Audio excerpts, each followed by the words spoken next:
করেছি। আমাদের পাশে শহীদ আবরার ফাহাদের শ্রদ্ধেয় বাবা উনি উপস্থিত আছেন। আবরার ফাহাদ বুয়েটের মেধাবী শিক্ষার্থী ছিলেন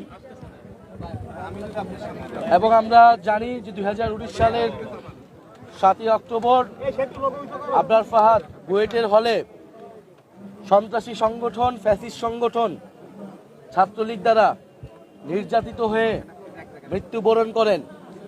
আবরার ফাহাদের অপরাধ ছিল সে দেশের জন্য দেশের পক্ষে কথা বলেছিলেন, ভারতীয় আগ্রাসনের বিরুদ্ধে ফেসবুকে লিখেছিলেন।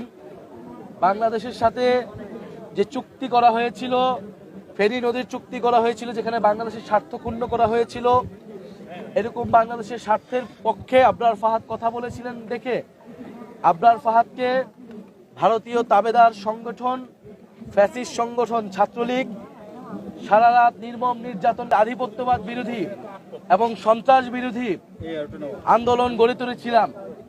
সেই আন্দোলন আমাদের যে ফ্যাসিবাদ বিরোধী লড়াই, সেই লড়াইয়ের অন্যতম মাইল ফলক ছিলেন।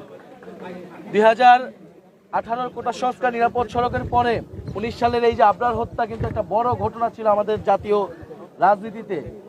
এবং আবরার ফাহাদের যেই পথ আমাদের দেখিয়ে গিয়েছে, বাংলাদেশপন্থী পথ, ভারতীয় আধিপত্যবাদ বিরোধী পথ, আগ্রাসন বিরোধী পথ, সেই পথে আমরা জাতীয় নাগরিক পার্টি রাজনীতি করছে। সেই পথ ধরেই জুলাই গণ অভ্যুত্থান সংগঠিত হয়েছিল। বলে আবরার ফাহাদ থেকে আবু সাইদ, সেই সকল শহীদদেরকে আমরা স্মরণ করি। ফ্যাসিবাদ বিরোধী লড়াইয়ে আন্দোলনের সময় গত 16 বছরে যারা গুম খুন এবং নির্যাতনের শিকার হয়েছে, আমরা সেই সকল শহীদ এবং সকল নির্যাতিত মানুষকে ধারণ করি। এই দেশ গড়তে জুলাই পদযাত্রায় আমরা সেই শহীদদের আকাঙ্ক্ষাকে ধারণ করছি।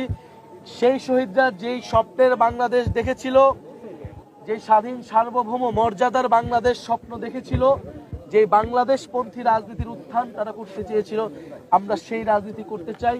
সেই আহ্বান আমরা পুরো দেশবাসীকে জানাচ্ছি।